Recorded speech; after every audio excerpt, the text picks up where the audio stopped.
In the summer of 1983, 5 cousins vanished without a trace while playing on their grandparents' farm in rural Texas.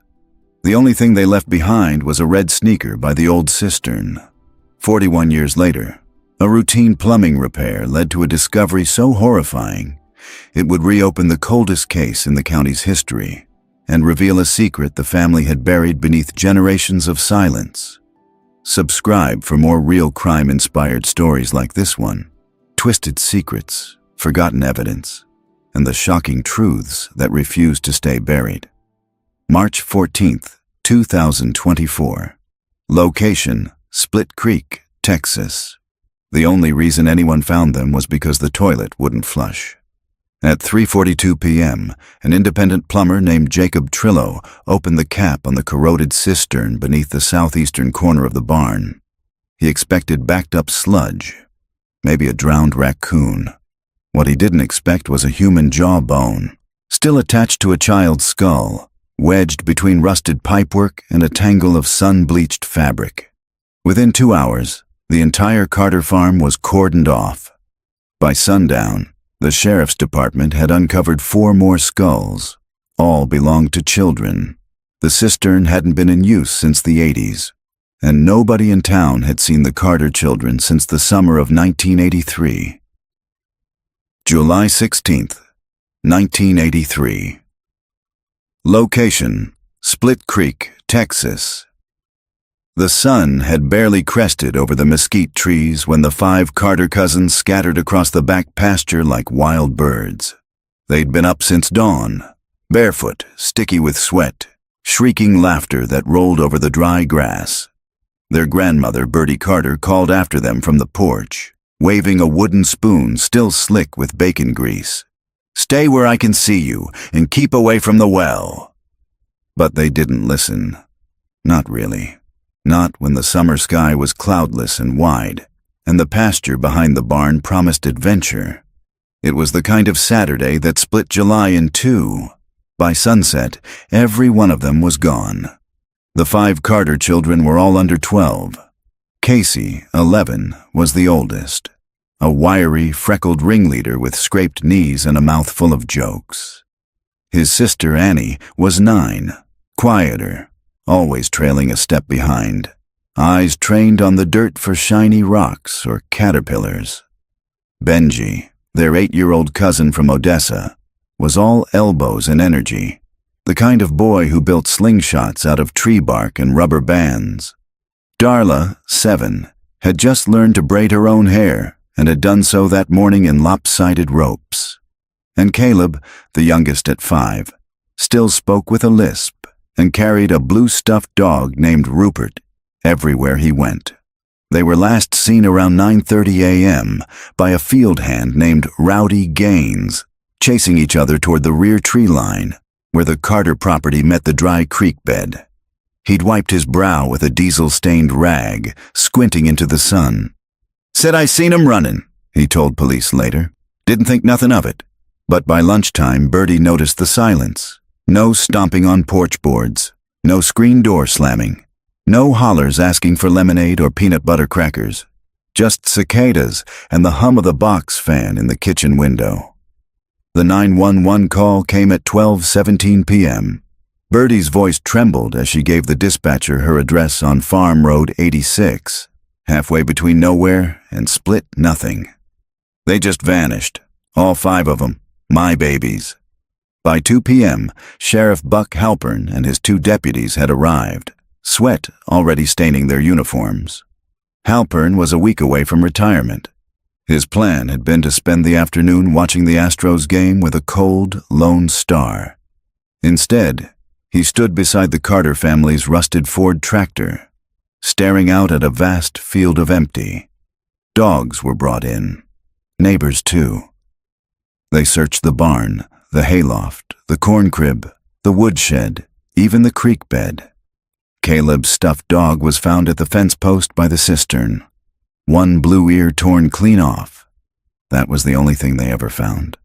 The cistern itself was sealed tight. A circular iron cap sat welded into the concrete with no visible seams. According to Bertie's husband, God rest his soul. It had been sealed since 1974, after the well water turned foul.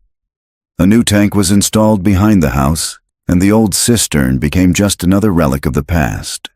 Ignored, grown over with brittle weeds, too heavy to move and too useless to matter. But folks remembered the warnings. "Don't play near the well," they used to say. "Too deep, too dark, too easy to fall." Some whispered about old stories, old ghosts, old wrongs buried with the water. But those were just tales, until the children went missing. Then, the whispers got louder. TV crews showed up by the third day. "5 missing cousins baffle Texas town," the headline read across the screen, accompanied by faded photos and panning shots of the dusty fields. Volunteers came from as far as Lubbock and Amarillo. Helicopters buzzed overhead. The Red Cross brought sandwiches and tents. Men in black suits with no badges interviewed Birdie for hours at a time. Someone accused Rowdy Gaines. Someone else blamed the carnival that had passed through the week before. But nothing stuck. And then the trail went cold. No ransom note, no sightings, no bodies. Just 5 kids, gone from a field in daylight, with no explanation. In 1984, the FBI scaled back. By 1986, the reward money dried up. By 1988, the Carter family had moved off the farm, unable to bear the silence. But Birdie stayed behind. She said she couldn't leave them. In 1993, the cistern was finally resealed by the county, after a new ordinance required old wells and pits to be registered or closed off permanently. Nobody opened it, though. The paperwork was more about liability than curiosity. And Birdie? She sat on that porch until she died in 2023, aged 91, blind and silent. She never stopped setting out 5 plates at Sunday lunch. Until the plumber came in March 2024, nobody had touched that cistern in over 40 years. And the bones he found? They didn't match the missing children. Not all of them. Some were older, much older. March 15th, 2024. Location: Split Creek, Texas. The first thing Detective Mara Vance noticed when she stepped onto the Carter property was the silence. Not the quiet of a slow town or the hush of an empty house, but the heavy, loaded silence of disturbed ground. The barn loomed in the distance, its rust-colored tin roof sagging under decades of heat. A backhoe sat parked beside the open cistern, yellow arms frozen mid-dig, like a creature caught in the act. Crime scene tape flapped in the wind. Uniforms milled around with clipboards and evidence bags, all of them pausing slightly as Mara passed, giving her the nod reserved for cold case reinforcements. She was good at her job. Too good. That's why she was here. They'd called her in the night before, after local deputies uncovered a second partial skeleton. This one much smaller than the first. The bones were delicate, bird-like, juvenile. Femur not yet fused, skull missing its lower jaw. Sheriff Dan Hargrove, Halpern's successor, now grayer and more bureaucratic, had nearly dropped the phone when the forensics lab called in the preliminary assessment. Child remains. Estimated death, 1980s. Vance knelt by the edge of the cistern. The cap had been cut open along its weld line, revealing a gaping circular pit lined with wet stone and rusted pipes. A sour, mineral smell rose from the dark. She pulled on gloves. "Tell me what we've got," she said to the nearest tech, a woman named Lydia Reyes, who held a clipboard against her chest like armor. 3 skulls so far," Reyes said. 2 confirmed juvenile, 1 older, maybe late teens or early 20s. Multiple long bones, clothes in pieces, and... She hesitated. "We found toys, plastic pieces, decayed cloth, a child's shoe. Anything modern?" Reyes shook her head. "Everything looks old. Vintage. The materials predate 1990. One of the dolls is stamped 1981. Vance straightened, heart tightening. DNA testing will take time, Reyes added. But the sizes line up. 5 missing cousins, Vance said, from this exact property, in daylight. Inside the barn, a makeshift command post had been set up. A table held a weathered manila folder labeled Carter Case 1983. Closed. Vance flipped it open. The original statements had been typewritten. Sheriff Halpern's notes in blue ink bled through the years. Bertie Carter reports 5 children last seen heading east through the pasture toward Old Fence Line. No sign of struggle. No footprints beyond the dry patch near cistern. Dog located at base. Torn ear. No blood. Area searched with dogs. No scents detected beyond 50 yards. Cistern cap noted. Sealed. No visible access. Lead. Traveling carnival. Cleared. Lead. Rowdy Gaines. Cleared. Lead. Abducted by unknown third party. Unconfirmed. Case status as of December 1986. Inactive. Presumed lost. Vance scanned down the page. One word circled in red caught her eye. Unfounded. She snapped the file shut. By 3 p.m., the full excavation was underway. Archaeologists from the university had been called in to assist, brushing soil gently from the curved edges of bone. Vance watched as one lifted a decayed cloth scrap with tweezers. It was white with faint pink polka dots, the remains of a child's nightgown. Then one of the deputies called out from inside the barn. "Detective, you might want to see this." The floorboards behind the barn's feed room had been pulled up, revealing a line of ancient plumbing, a corroded pipe, capped and welded shut. It shouldn't have connected to anything. The cistern had been sealed for decades, but someone, recently, had cut into the line. Vance crouched and traced the connection. A narrow PVC pipe, newer than the rest, had been added beneath the feed trough. It looped in a way that suggested intentional drainage, or insertion. "What is this?" she asked. The deputy shrugged. "Not sure, but the plumber, Jacob Trillo, he said the pressure issue in the farmhouse only started 3 weeks ago." "Backflow?" Vance asked. "No," the deputy said grimly. "Squeaking, like air, like a noise was trying to push through the pipe." She visited Jacob that night. His house sat on the edge of town, beside the only gas station still pumping leaded fuel. He answered the door with tired eyes and a guilty expression. "I didn't know what I was looking at," he said, when she showed him a photo of the jawbone. "I thought maybe a pig skull. You know how things fall in old tanks, but it didn't look right." "And the pipe?"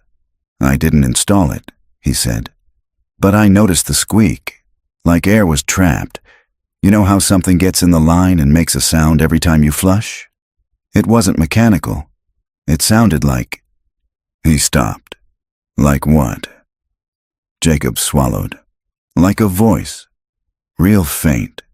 Just a few times. A whisper under the water. Couldn't make out words." Back in her motel room that night, Vance spread out the photos from the excavation.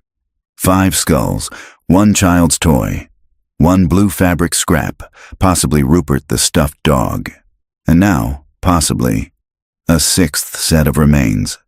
That didn't match any of the Carter kids. The cistern was becoming something more than a grave. It was a pattern, a dumping ground. And someone had sealed it, very deliberately. She circled one name in the original case file. Samuel Carter, Bertie's husband, the man who sealed the cistern in 1974. 9 years before the children vanished. 9 years before anyone was supposed to be down there at all. March the 16th, 2024. Location, Split Creek, Texas. They buried Samuel Carter on a rainy Tuesday in 1991. In the family plot behind Split Creek Baptist Church. There was no obituary, no eulogy, just the sound of rain on Pine and Bertie Carter's soft humming. An old hymn, wordless, almost trance-like. He died of a stroke, according to the death certificate. Massive, sudden, and unaccompanied. Bertie said she found him in the barn, slumped against the workbench with dirt on his boots and dried blood in his beard.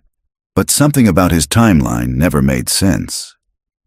Detective Mara Vance sat in the dimly lit back room of the Split Creek Public Records Office, the stale scent of mildew and old carbon paper thick in the air. On the table before her, boxes labeled Carter's S 1970s permits, well registrations, and one tagged Complaints, Rural Properties. She sifted through yellowed files, ignoring the creak of the oscillating fan overhead, until she found it. Permit number 88734, Water Containment, Sealing Date, July 10th, 1974. Applicant Samuel Carter, address 415 County Road 11. Notes: request to seal inactive cistern. Water deemed non-potable due to bacterial bloom and animal contamination. Sealed with reinforced steel plate. Inspection waived per county code due to rural exemption. Waived. No follow-up. No documentation of what was inside when it was sealed. The document was signed, but not by a county inspector. It was co-signed by a neighbor, a man named Lowell Vance, her father. Mara drove to her father's house outside Arlen that night, headlights cutting through the humid dark. Lowell Vance was 81 now, lean, sharp-eyed, a retired land surveyor who never let go of his boots or bourbon. He sat on the front porch as if he'd been waiting for her. "Saw your truck pull in," he said, raising a brow. "I figured it was either you or the tax man." Mara didn't smile. "I need to ask you something about Samuel Carter." Her father's face went still. She sat beside him, letting the crickets fill the silence. "You signed off on a permit," she said. 1974, cistern sealing." Lowell rubbed his weathered jaw. "I remember. You weren't a licensed inspector." "I wasn't, but out here back then, paperwork didn't matter much. Sam wanted it sealed, said the water turned bad. He had it covered in thick steel, poured concrete all around." "Did you ever see what was inside before it was sealed?" Lowell took a long breath. "Number." "He wouldn't let me look." "But you helped him anyway." Lowell turned to face her. "He paid me $50 and 2 bottles of Glenlivet. Back then that was worth something." Mara stared at him. "He was nervous," Lowell continued. "Not scared, just jumpy. Wouldn't let his kids go near the barn. I figured it was animal remains. Maybe a calf fell in, or something worse. But I didn't ask." "And you never thought about it again," she said. "Not until those kids disappeared," he said quietly. "And by then, Sam was already different, distant." Back at the station, Vance pulled the Carter family tree from the cold case archives. Samuel and Bertie had 2 sons, Thomas and Will. Both had left Split Creek by the late 80s. One moved to Colorado, the other to Mobile, Alabama. Neither had returned after the children vanished. Neither had spoken to the media. Neither attended Samuel's funeral. And both had children among the 5 who disappeared. The only one who stayed was Bertie. Mara underlined the sons' names. She needed to find them, because whoever had been near that cistern in 1974, they knew what was inside, and it hadn't been just bad water. Later that afternoon, the university team excavated the lowest layer of the cistern pit. The tech called Vance over with urgency in his voice. "Detective, you'll want to see this." She peered over the edge.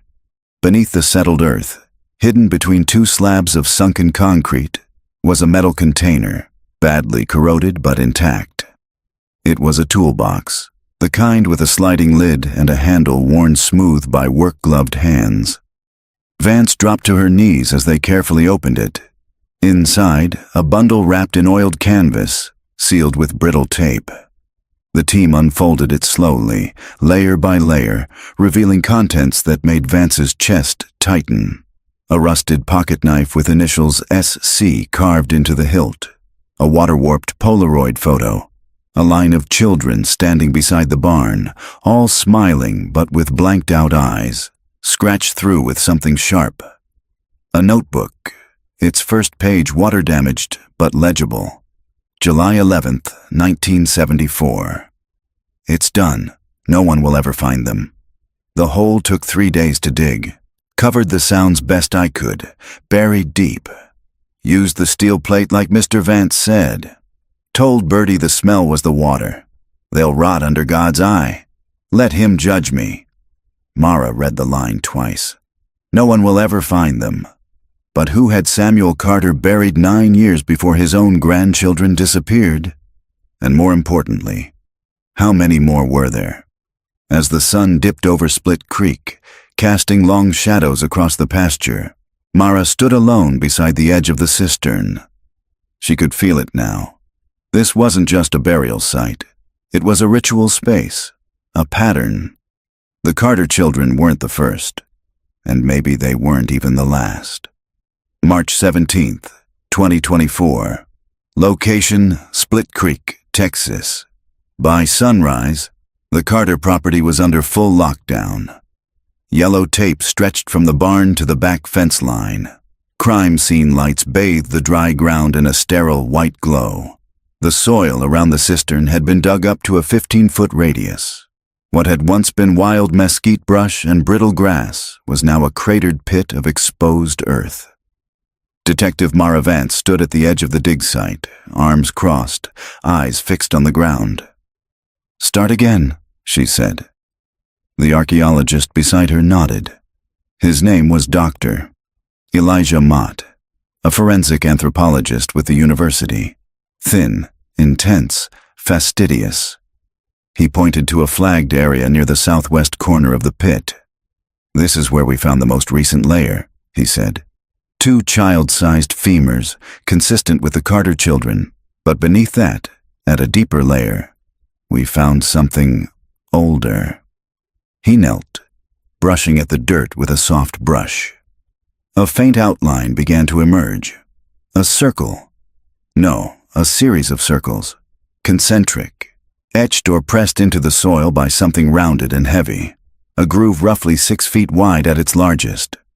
"It's not natural," Dr. Mott said. "Too uniform. And look here." He swept away more dirt to reveal a pattern of small crosshatch marks, spaced evenly around the inner ring, like clock ticks. "Someone made this," Mara murmured. "We think it was a container, maybe a barrel, heavy enough to imprint the ground and left long enough to settle. Could have been used to store." He didn't finish the sentence. He didn't have to. Mara stared down at the pattern, her mind racing. "How deep?" "We estimate this layer dates back to the early 1960s, maybe late 50s. We've only started to excavate." Mara stepped back. "What about bone fragments?" Mott hesitated.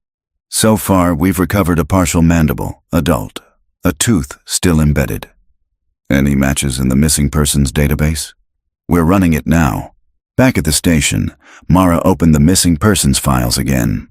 This time, she filtered for Split Creek and surrounding counties. Pre-1983.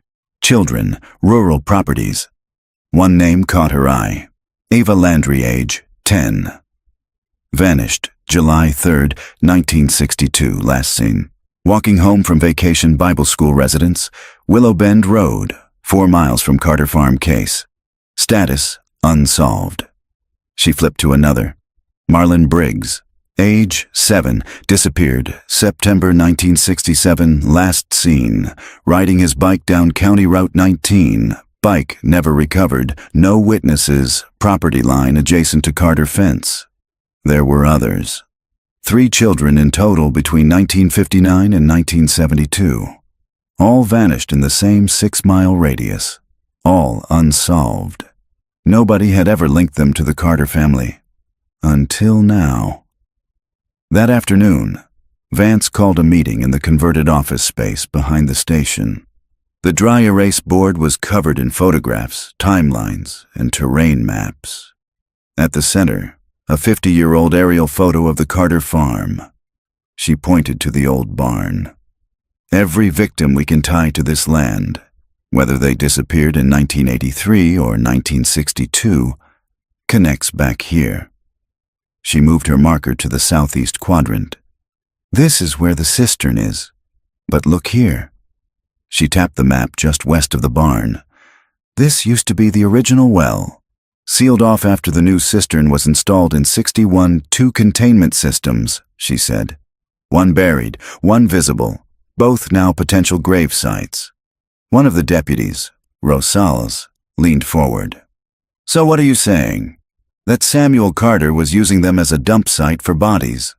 I'm saying someone was, Mara said. Maybe more than one person, and I don't think it ended with him. She pulled up a second image, an annotated site diagram from the excavation. We now have evidence of layered burial activity, spanning at least 3 decades. The Carter children may be the most recent victims, but the pattern suggests a history. Deputy Marks, younger, skeptical, raised his hand slightly. But why the kids? Why just children? Mara turned to the board, circled a word written in thick red ink. Control. Someone wanted control, she said.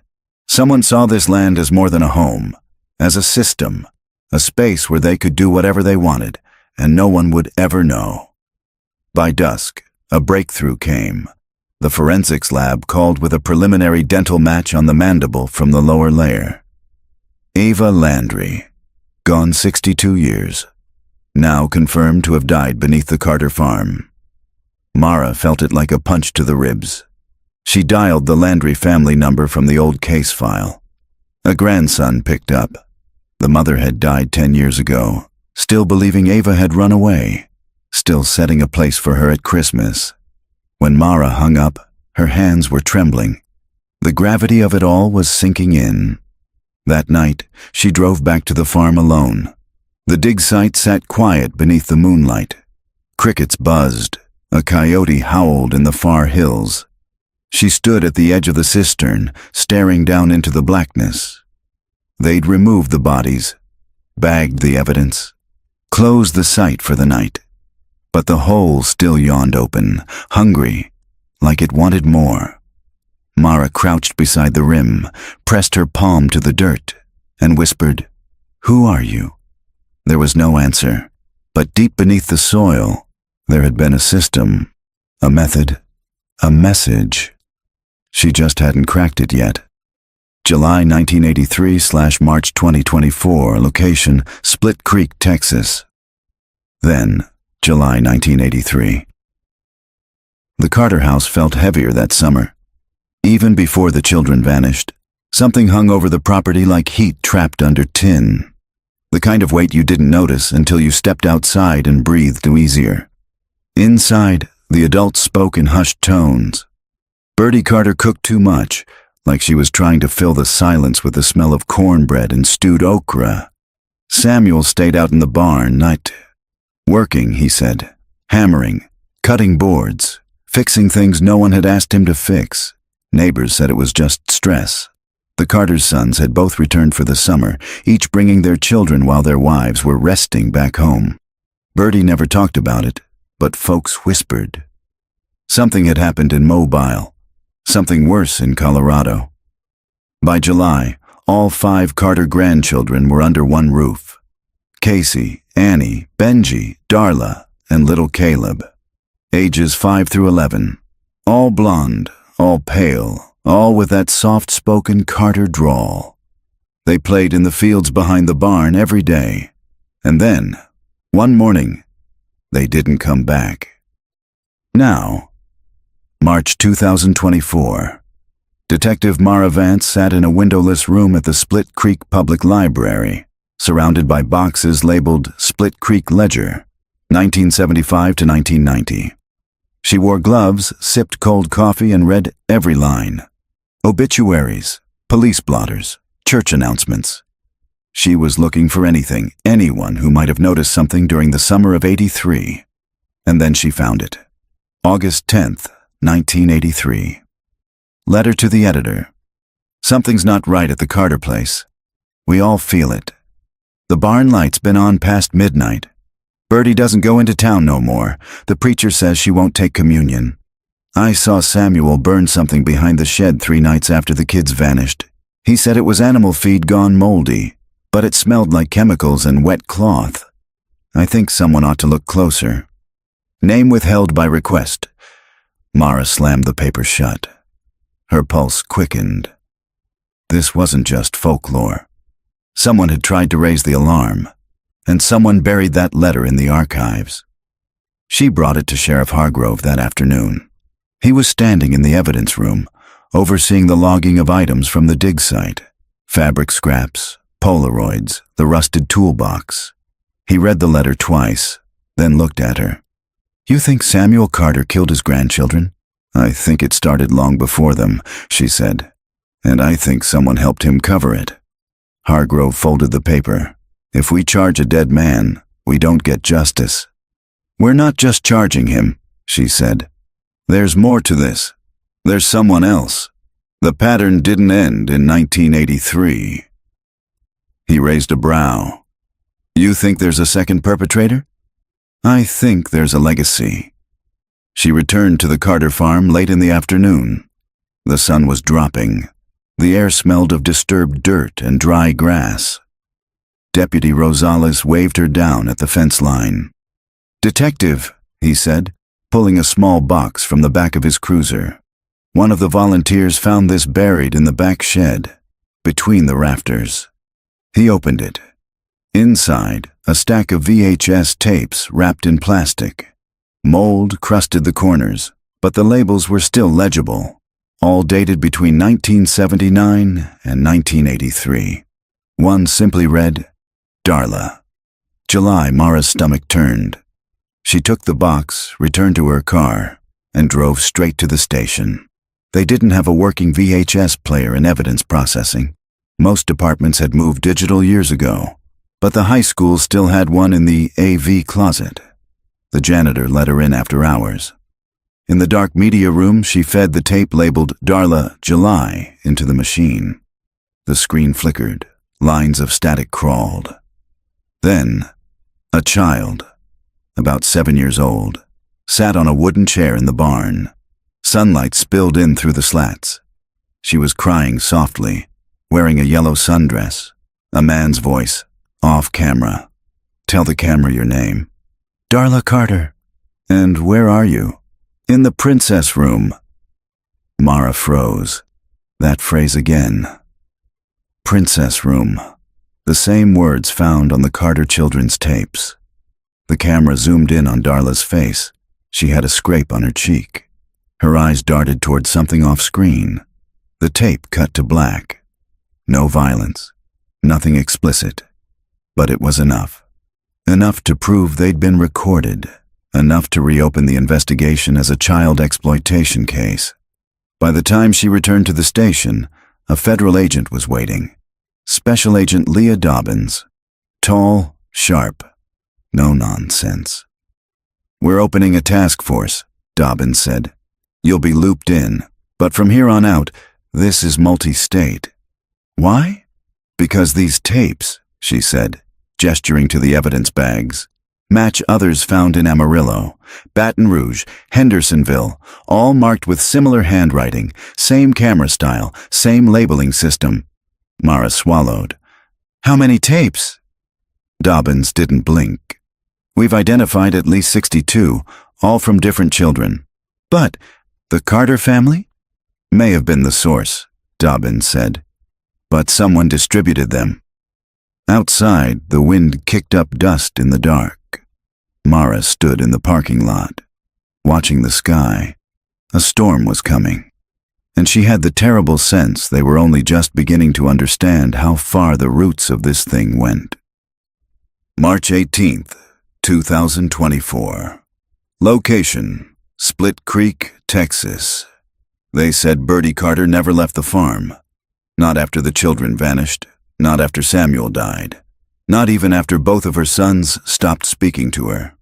For 40 years she lived alone on that sun-bleached land, tending a dying garden, rocking on the porch, her gray hair pinned up like it always had been. Neighbors called her strange. Others called her broken. But Detective Mara Vance now understood something chilling. Bertie Carter didn't stay because she was grieving. She stayed because she was watching. Bertie had passed away the year prior. July 2023. No funeral, no obituary. The county handled the burial. No next of kin had come forward, but her house remained sealed, untouched since her death. Now, with a search warrant in hand, Mara stepped over the threshold for the first time. The house smelled like dried herbs and old paper. Dust shimmered in the late afternoon light. Everything was just still. No signs of struggle, no sign of life either. Just a time capsule, a shrine to something no one had dared name. Bertie's bedroom was at the back of the house. The walls were lined with photographs, framed portraits of children in outdated clothing, some of them recognizable from the Carter family albums. But others, Mara didn't recognize. Names were scratched into the bottom corners of some frames: Eva, Marlin, Jolene. All names Mara had found in the cold case logs, all children who had gone missing in the surrounding counties over a 25-year stretch. Mara's breath caught. Bertie had kept their pictures, framed them, preserved their names, like they belonged to her. On the nightstand sat an old composition notebook, its edges curled and brittle. Mara opened it carefully. Inside were dozens of pages in Bertie's neat cursive. Each began with a date, followed by what looked like meal logs. May 4th, 1981. Oatmeal, milk, apple slice. No talking today. May 5th. White bread, peanut butter, weak tea. Spoke Eva in sleep. May 7th. Skipped breakfast, refused to wear dress, punished. Mara flipped further. The entries continued, sporadic, increasingly erratic. August 9th, 1983. All 5 cried again. Samuel angry. Locked cellar. My hands shook too much to braid Darla's hair. August 10th. Made them kneel. Samuel said the circle must be respected. We are the keepers, not killers. Keepers. Mara slammed the book shut. She didn't know whether to scream or cry. Bertie hadn't just known. She had been part of it. Later that night, back at the station, Mara sat in her office surrounded by evidence bags, photos, tapes, meal logs, and now ritual references, keepers, circles, obedience. She wrote a single word at the top of her whiteboard: C-U-L-T. What had seemed like a twisted predator's graveyard was starting to look like something structured, organized, believed in. She remembered the phrase from Bertie's journal: "The circle must be respected." And something clicked. The next morning, Mara called Dr. Elijah Mott at the dig site. "You mentioned finding marks around the base of the pit," she said. "Etched patterns. Could you be more specific?"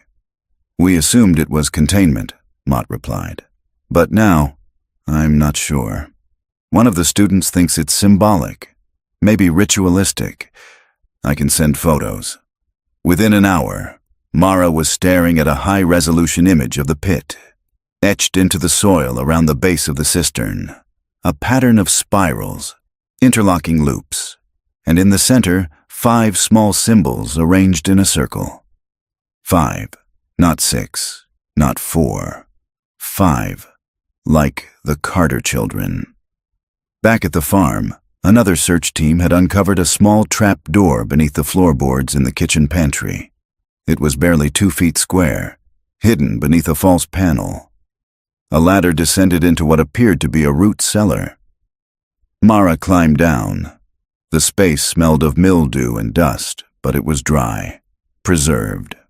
The walls were lined with shelves, rows of old cassette tapes, notebooks, and what looked like handwritten Bibles. Except the verses had been altered, the names replaced, familiar scripture but twisted. "And unto the keepers were given the little ones, and they shall not pass from this circle lest the world be unmade. The earth will take what the womb rejects. Only the pure may descend." Mara's stomach turned. It wasn't just sickness. It was doctrine. Bertie and Samuel hadn't acted alone. They had faith in what they were doing. And there were names, other keepers, listed in the margins. One caught her eye. T. Carter, Mobile Branch. Samuel and Bertie's son. Thomas, father to 2 of the missing children. Still alive. Still out there.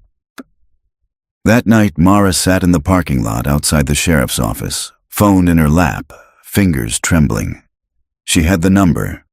Thomas Carter had never returned to Split Creek after the children disappeared. Never answered media. Never responded to law enforcement inquiries. But he was still listed at a current address in Alabama. She hit dial. It rang once. Twice. Then someone answered. A low male voice. Calm. Too calm. Hello. Mara steadied her breath. Mr. Carter, this is Detective Mara Vance. I'm with the Split Creek Sheriff's Office. I need to ask you some questions about your family. A pause. I was wondering when you'd call, he said. Click. The line went dead. March 20th, 2024. Location: Mobile, Alabama. Thomas Carter lived in a pale green ranch house at the edge of Mobile, Alabama, tucked behind a faded Baptist chapel and a dry field of browning weeds. When Detective Mara Vance stepped out of the rental car, heat rose from the driveway in shimmering waves. The place looked ordinary, windows curtained, an American flag faded to pink flapping on the porch. But nothing about Thomas Carter was ordinary anymore. Not after what she'd found. Not after what he'd said on the phone. I was wondering when you'd call. She knocked twice. No answer. She knocked again, louder. The door creaked open an inch. Mr. Carter, she called out. This is Detective Vance. I'm with the Split Creek Sheriff's Office. We spoke briefly the other day. Silence. Then a voice, low and flat. You came all this way to dig up the dead? Mara pushed the door wider and stepped inside. The air was thick and still. The house smelled like mothballs and old paper. Every window was drawn shut. Religious tracts were stacked in piles along the walls. A photo of the Carter children, Casey, Annie, Benji, Darla, Caleb, sat on the mantel. The glass cracked but not replaced.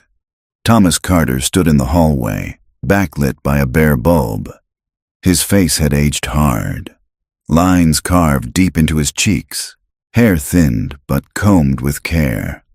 I don't have anything to say to you, he said. I think you do, Mara replied. You disappeared from Split Creek the day after your children went missing. You never returned, never helped with the search. You were named in your mother's journal as a keeper in the Mobile branch.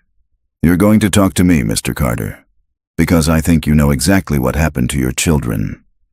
He didn't move, didn't blink. Then finally, he said, Come downstairs. The basement stairs groaned under Mara's feet. At the bottom, the space opened into a cool, windowless room. Cinder block walls, a cement floor, a single wooden chair beneath a bulb that buzzed like a dying insect. But what chilled her wasn't the chair. It was the wall. A mural, hand-painted, stretching corner to corner. 5 childlike figures holding hands in a circle, beneath a sky of crude stars. In the center of the circle was a symbol Mara recognized instantly from the dig site. The spiral with 5 arms. The circle. The covenant, Thomas said, stepping beside her. You did this? My father taught it to me. Said the world was cracking, that only the covenant kept the darkness out. The children were the offering. Each circle had to be complete. 5 points. That's why he took them in 5s. Always 5. Mara turned to him. You're talking about ritual sacrifice. I'm talking about order. His eyes were wide now, hands trembling. When we stopped, when the last circle was broken, everything started to rot. The crops, the land. My brother died. My wife left. You think it's coincidence? Thomas, she said carefully, what happened to your children? He looked away. They weren't mine to keep. They belonged to the circle. Mara stepped closer. Did you take them? He didn't answer. She took out her phone and pressed play on a recording. Bertie's journal entry, August 10th. All 5 cried again. Samuel angry. Locked cellar. My hands shook too much to braid Darla's hair. Thomas's face twitched. I begged him not to do it that time, he whispered. Said the circle was full, that 5 wasn't necessary, again so soon. But he wouldn't listen. He said the spirits had spoken to him, that the land was hungry again. You let him take your children.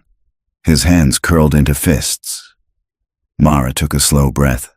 Thomas, she said, voice level. There are other tapes, other names, other children. Were you distributing them? No, he said instantly. Not me. I never filmed anything. That was... He stopped. That was who? Thomas licked his lips. There was another family. In Texas Hill Country. We called them the North Branch. They took over the recordings after '83. Said the Carter line was too exposed. Said Birdie had grown sloppy. We passed the circle to them. You passed it on. They promised they'd keep it pure. But they started selling the tapes, turning it into profit, desecration. That's when the sickness started. Mara stepped back, pulse pounding. How many branches are there? Thomas looked up at her, his voice low and hoarse. There were 12.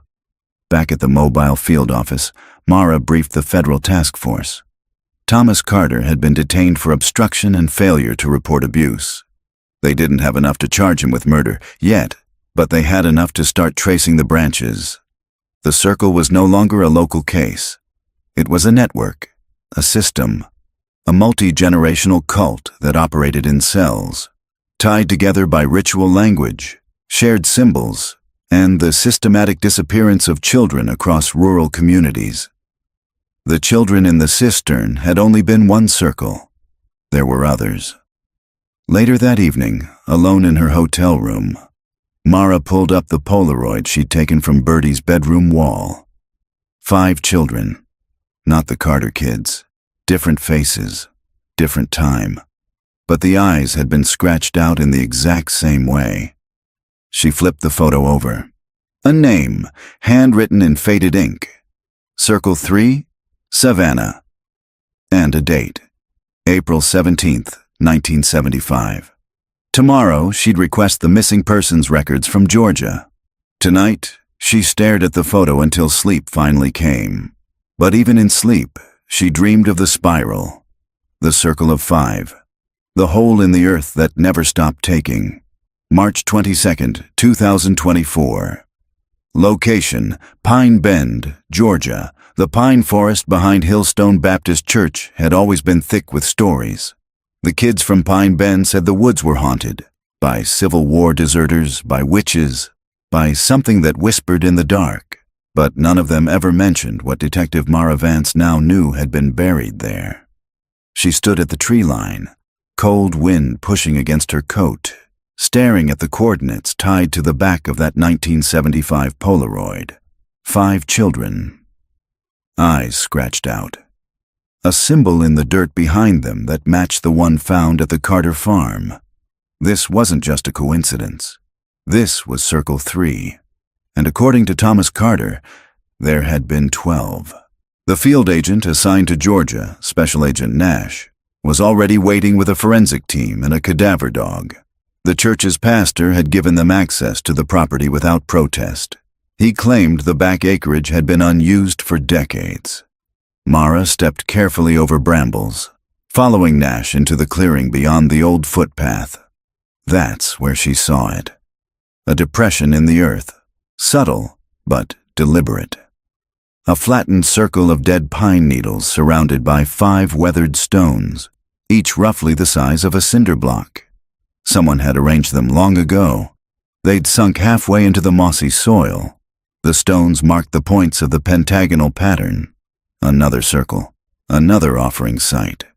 Ground soft here, the lead forensic tech said. Could be voids underneath. The dog barked, once sharply, then began pawing at the base of the center stone. Mara turned away. She already knew what they'd find.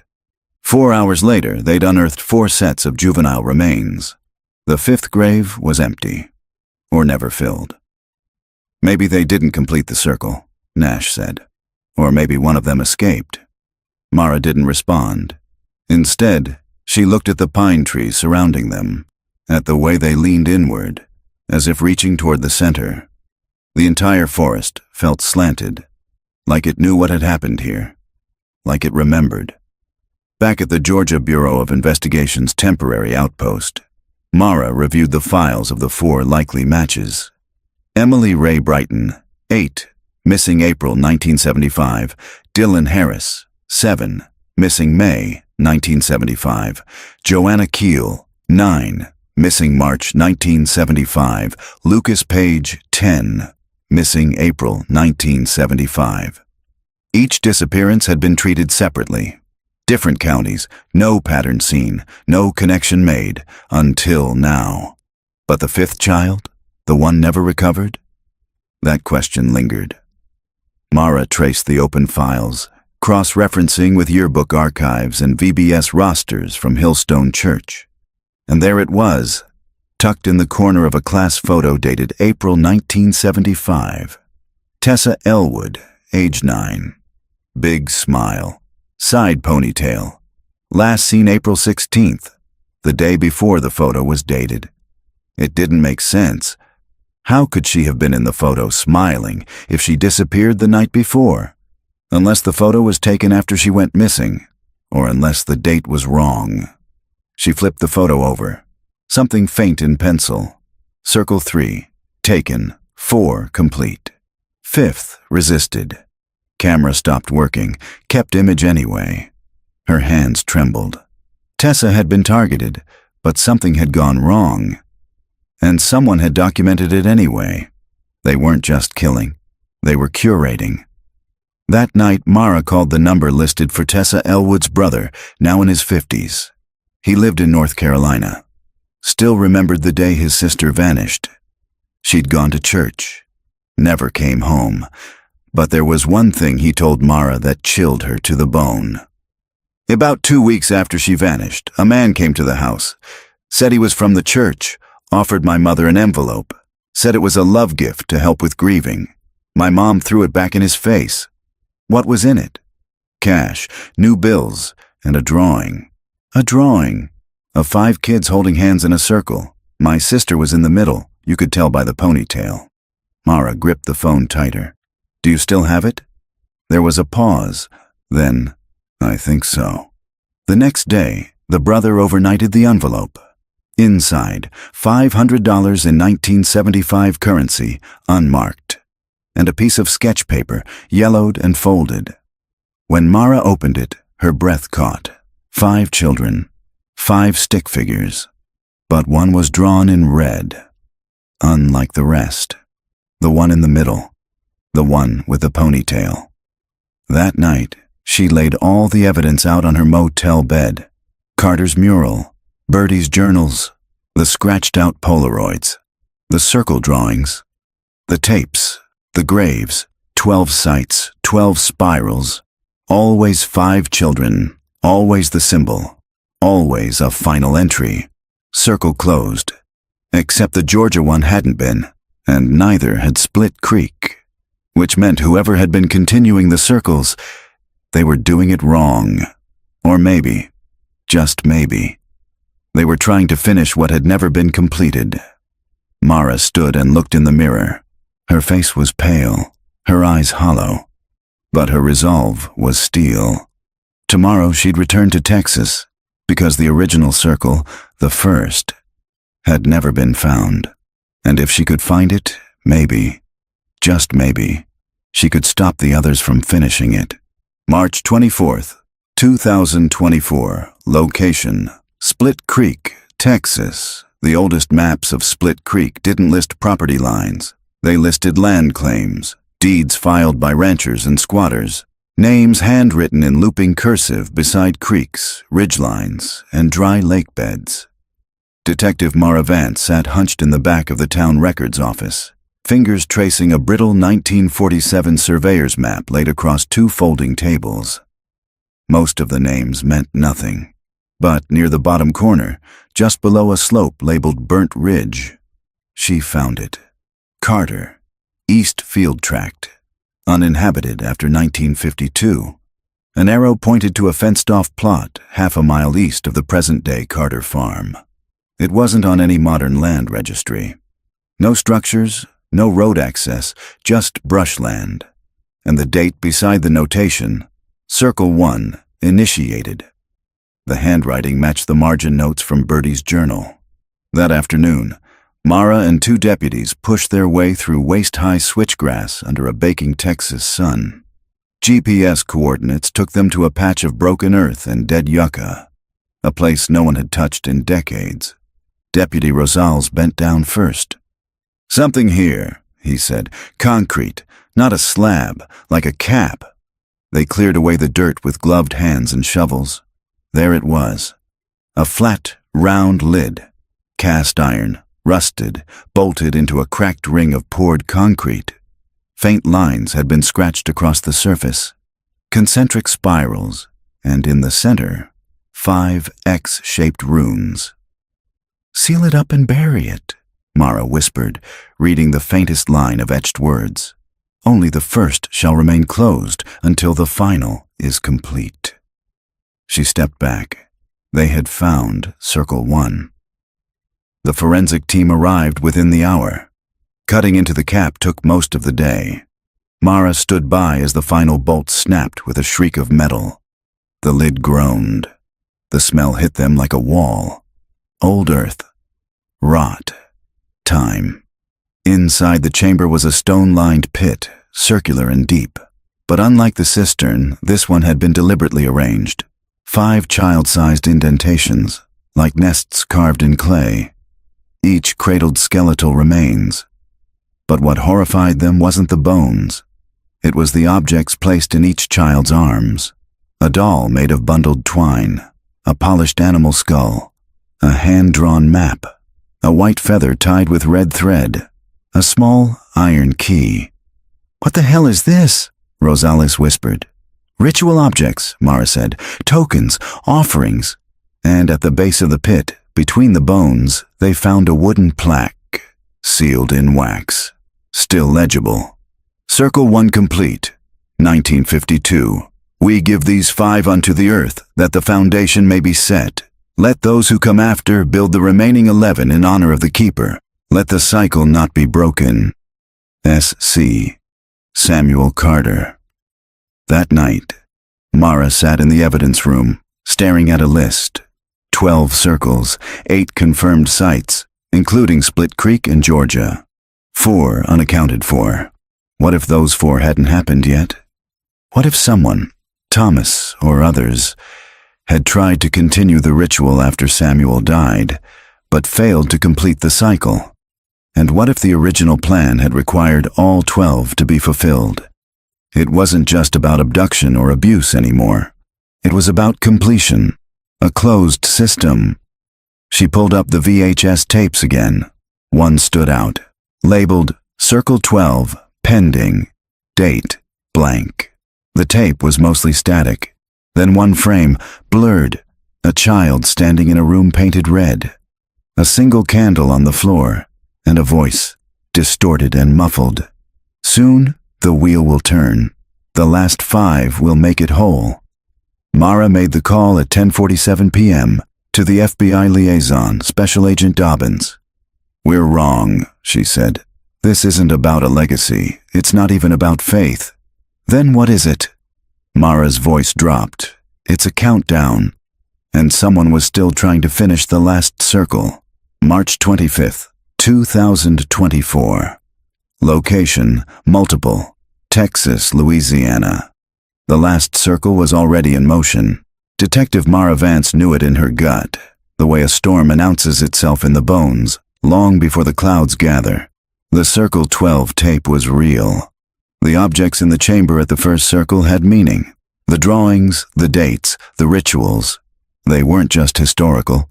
They were instructions. And someone was still following them. The FBI's digital forensics team isolated a frame from the Circle 12 VHS.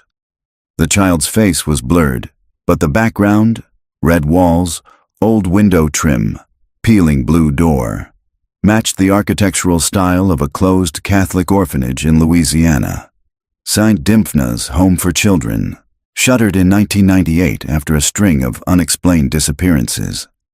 The building still stood, condemned, boarded up, still owned on paper by a defunct religious nonprofit. Mara and Special Agent Dobbins arrived at dawn. The front doors were chained. The interior smelled of mildew and rot. Inside, the nursery was a mirror image of the tape. Red walls, a melted candle on the floor, and symbols, freshly drawn, scratched into the floorboards with chalk and something darker. Blood. They found the first child upstairs in what had once been the chapel. Alive, drugged, wrapped in a sheet. A boy, maybe 10 years old, malnourished and shaking. He spoke little, but he whispered one phrase again and again. We were the 5. I was the feather. The feather. Like the token found in the First Circle burial chamber. Back at the FBI field office in Shreveport, a multi-agency task force formed instantly. 4 more children were missing across Texas and Louisiana over the past 60 days. Cases not yet connected. Braden Lee, age 9, missing from San Antonio. Lucia Mercado, age 11, vanished in Houston. Thomas T.J. Blackwood, age 7, disappeared from a church parking lot in Nacogdoches. Adelina Bright, age 10, last seen leaving a foster home in Lafayette. Each child had something strange in common. They'd all reported recurring dreams before their disappearance. Nightmares described to therapists or foster parents involving circles, dark rooms, or a man with no face but a voice that prayed. Somehow, the perpetrator had influenced them in advance. Mara stared at the case board. Someone was finishing Samuel Carter's cycle. Someone who still believed the 12th circle had to be completed. And they had 4 of the 5 children. The last, the boy found in the orphanage, had escaped or been let go. Mara revisited the journals from Bertie's cellar, tracing every reference to the final cycle. One passage stood out. The last will mirror the first. Tokens must match. The map, the doll, the skull, the key, the feather. 1 token per child, 1 keeper to bind them, 1 place to finish. Mara whispered the words aloud. 1 place to finish. She flipped to Samuel Carter's original map from 1952, buried with the first circle. In the lower corner, almost invisible in faded ink, Circle 12 site, Eden's Gate. Eden's Gate wasn't on any official map, but it showed up in one place, a Carter family land deed from 1939. It was the name given to a private plot, a wooded area near the Sabine River, miles from any paved road. A forgotten campsite where Samuel's grandfather had once taken his sons to commune with God. It was still in the Carter family name. No one had visited it in over 60 years. Until now. A convoy of black SUVs tore through the back roads of eastern Texas as dusk fell. Mara sat in the lead vehicle, shotgun in her lap, heart pounding. The GPS marked the turnoff. A narrow trail just wide enough for 1 vehicle. Trees closed in overhead. The light dimmed to a bluish gray. They parked half a mile out. Proceeded on foot. The air smelled of cedar and stagnant water. Then they saw it. A clearing. And in the center, 5 wooden stumps arranged in a circle. Each stump held a crude object. A map burned around the edges. A twine doll soaked in something dark. A polished skull resting on a silk cloth. A small brass key. A white feather singed at the tip. The stumps were surrounded by shallow trenches, graves not yet filled. Agent Dobbins raised her hand. We've got movement, east side. Flashlights snapped on. 2 men emerged from the trees, both armed. One of them was Matthew Tenko. The other, Thomas Carter, older now, worn, smiling like a man walking into a church. Too late, he called out. They've been chosen. You can't stop it now. Drop your weapons, Dobbins shouted, but neither man complied. Thomas raised his voice.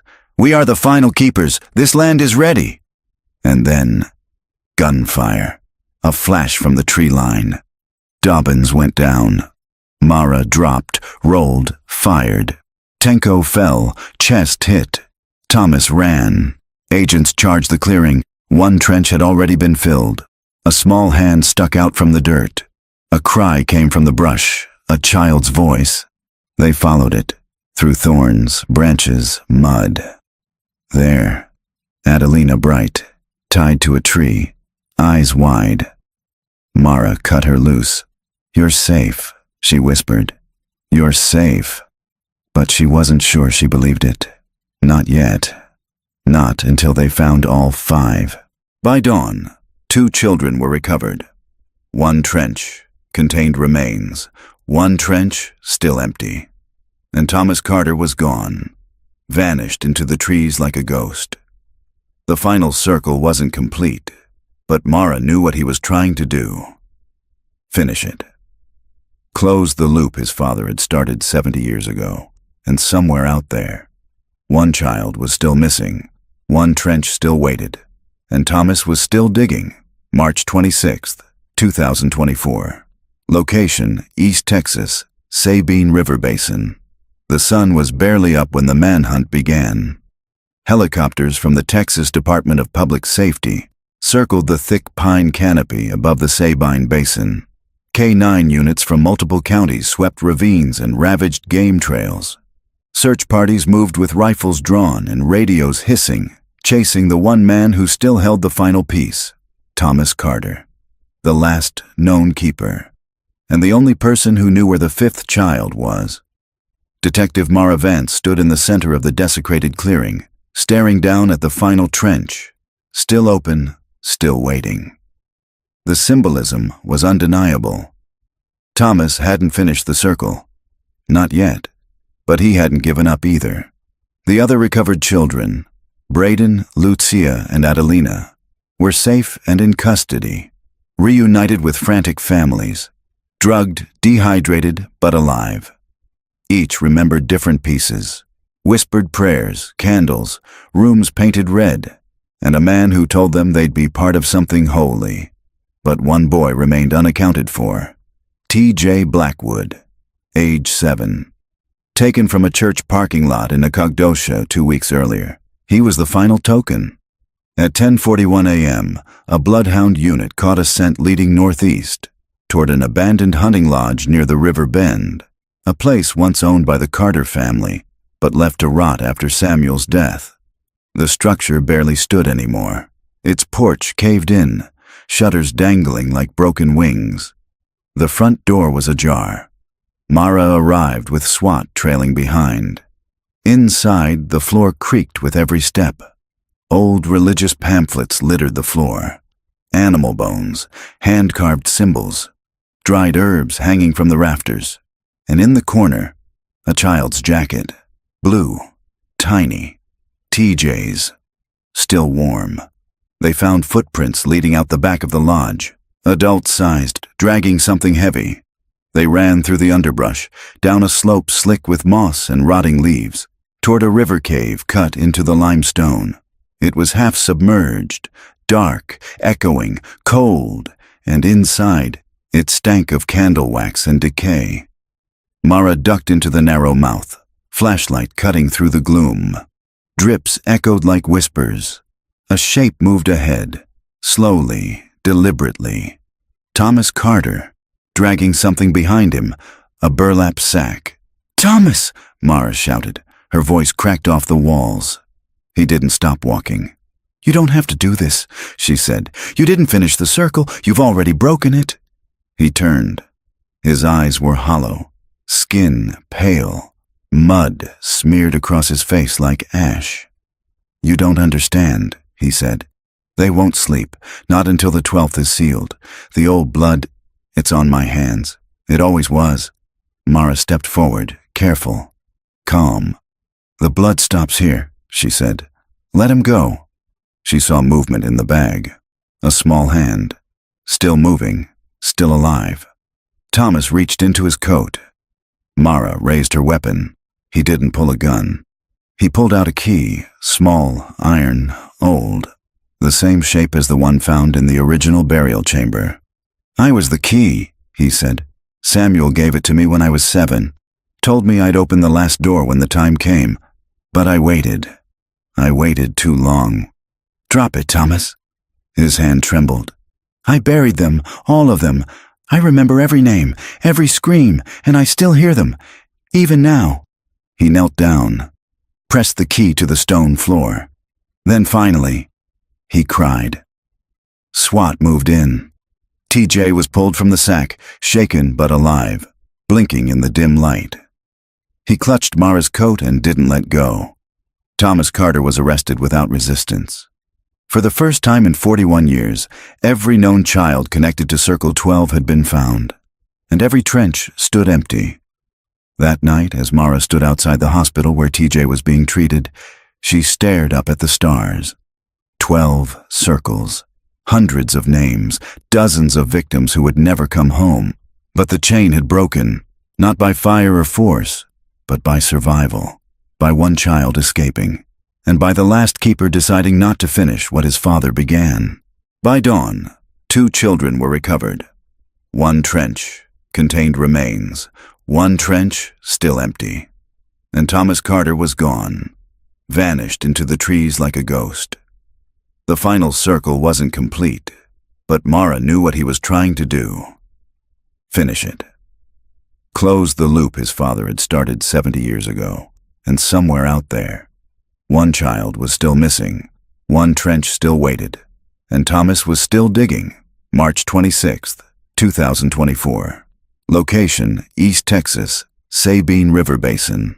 The sun was barely up when the manhunt began. Helicopters from the Texas Department of Public Safety circled the thick pine canopy above the Sabine Basin. K-9 units from multiple counties swept ravines and ravaged game trails. Search parties moved with rifles drawn and radios hissing, chasing the one man who still held the final piece, Thomas Carter, the last known keeper, and the only person who knew where the 5th child was. Detective Mara Vance stood in the center of the desecrated clearing, staring down at the final trench, still open, still waiting. The symbolism was undeniable. Thomas hadn't finished the circle. Not yet. But he hadn't given up either. The other recovered children, Braden, Lucia, and Adelina, were safe and in custody, reunited with frantic families, drugged, dehydrated, but alive. Each remembered different pieces, whispered prayers, candles, rooms painted red, and a man who told them they'd be part of something holy. But one boy remained unaccounted for. TJ Blackwood, age 7. Taken from a church parking lot in Nacogdoches 2 weeks earlier. He was the final token. At 10:41 a.m., a bloodhound unit caught a scent leading northeast, toward an abandoned hunting lodge near the River Bend, a place once owned by the Carter family, but left to rot after Samuel's death. The structure barely stood anymore. Its porch caved in, shutters dangling like broken wings. The front door was ajar. Mara arrived with SWAT trailing behind. Inside, the floor creaked with every step. Old religious pamphlets littered the floor. Animal bones, hand-carved symbols, dried herbs hanging from the rafters. And in the corner, a child's jacket. Blue, tiny, TJ's, still warm. They found footprints leading out the back of the lodge, adult-sized, dragging something heavy. They ran through the underbrush, down a slope slick with moss and rotting leaves, toward a river cave cut into the limestone. It was half submerged, dark, echoing, cold, and inside, it stank of candle wax and decay. Mara ducked into the narrow mouth, flashlight cutting through the gloom. Drips echoed like whispers. A shape moved ahead, slowly, deliberately. Thomas Carter, dragging something behind him, a burlap sack. "Thomas!" Mara shouted. Her voice cracked off the walls. He didn't stop walking. "You don't have to do this," she said. "You didn't finish the circle. You've already broken it." He turned. His eyes were hollow, skin pale, mud smeared across his face like ash. "You don't understand," he said. "They won't sleep, not until the 12th is sealed. The old blood..." It's on my hands. It always was. Mara stepped forward, careful, calm. The blood stops here, she said. Let him go. She saw movement in the bag. A small hand. Still moving, still alive. Thomas reached into his coat. Mara raised her weapon. He didn't pull a gun. He pulled out a key, small, iron, old, the same shape as the one found in the original burial chamber. I was the key, he said. Samuel gave it to me when I was 7. Told me I'd open the last door when the time came. But I waited. I waited too long. Drop it, Thomas. His hand trembled. I buried them, all of them. I remember every name, every scream, and I still hear them, even now. He knelt down, pressed the key to the stone floor. Then finally, he cried. SWAT moved in. TJ was pulled from the sack, shaken but alive, blinking in the dim light. He clutched Mara's coat and didn't let go. Thomas Carter was arrested without resistance. For the first time in 41 years, every known child connected to Circle 12 had been found, and every trench stood empty. That night, as Mara stood outside the hospital where TJ was being treated, she stared up at the stars. 12 circles, hundreds of names, dozens of victims who would never come home. But the chain had broken, not by fire or force, but by survival, by one child escaping, and by the last keeper deciding not to finish what his father began. By dawn, 2 children were recovered. One trench contained remains, one trench still empty. And Thomas Carter was gone, vanished into the trees like a ghost. The final circle wasn't complete, but Mara knew what he was trying to do. Finish it. Close the loop his father had started 70 years ago, and somewhere out there, one child was still missing, one trench still waited, and Thomas was still digging. March 26, 2024. Location, East Texas, Sabine River Basin. The sun was barely up when the manhunt began. Helicopters from the Texas Department of Public Safety circled the thick pine canopy above the Sabine Basin. K-9 units from multiple counties swept ravines and ravaged game trails. Search parties moved with rifles drawn and radios hissing, chasing the one man who still held the final piece, Thomas Carter, the last known keeper, and the only person who knew where the 5th child was. Detective Mara Vance stood in the center of the desecrated clearing, staring down at the final trench, still open, still waiting. The symbolism was undeniable. Thomas hadn't finished the circle. Not yet. But he hadn't given up either. The other recovered children, Braden, Lucia, and Adelina, were safe and in custody, reunited with frantic families, drugged, dehydrated, but alive. Each remembered different pieces, whispered prayers, candles, rooms painted red, and a man who told them they'd be part of something holy. But one boy remained unaccounted for, TJ Blackwood, age 7. Taken from a church parking lot in Nacogdoches 2 weeks earlier, he was the final token. At 10:41 a.m., a bloodhound unit caught a scent leading northeast, toward an abandoned hunting lodge near the River Bend, a place once owned by the Carter family, but left to rot after Samuel's death. The structure barely stood anymore. Its porch caved in, shutters dangling like broken wings. The front door was ajar. Mara arrived with SWAT trailing behind. Inside, the floor creaked with every step. Old religious pamphlets littered the floor. Animal bones, hand-carved symbols, dried herbs hanging from the rafters. And in the corner, a child's jacket. Blue, tiny, TJ's, still warm. They found footprints leading out the back of the lodge, adult-sized, dragging something heavy. They ran through the underbrush, down a slope slick with moss and rotting leaves, toward a river cave cut into the limestone. It was half submerged, dark, echoing, cold, and inside, it stank of candle wax and decay. Mara ducked into the narrow mouth, flashlight cutting through the gloom. Drips echoed like whispers. A shape moved ahead, slowly, deliberately. Thomas Carter, dragging something behind him, a burlap sack. "Thomas!" Mara shouted. Her voice cracked off the walls. He didn't stop walking. "You don't have to do this," she said. "You didn't finish the circle. You've already broken it." He turned. His eyes were hollow, skin pale, mud smeared across his face like ash. "You don't understand," he said. "They won't sleep, not until the 12th is sealed. The old blood, it's on my hands. It always was." Mara stepped forward, careful, calm. "The blood stops here," she said. "Let him go." She saw movement in the bag. A small hand. Still moving, still alive. Thomas reached into his coat. Mara raised her weapon. He didn't pull a gun. He pulled out a key, small, iron, old, the same shape as the one found in the original burial chamber. "I was the key," he said. "Samuel gave it to me when I was 7. Told me I'd open the last door when the time came. But I waited. I waited too long." "Drop it, Thomas." His hand trembled. "I buried them, all of them. I remember every name, every scream, and I still hear them, even now." He knelt down, pressed the key to the stone floor. Then finally, he cried. SWAT moved in. TJ was pulled from the sack, shaken but alive, blinking in the dim light. He clutched Mara's coat and didn't let go. Thomas Carter was arrested without resistance.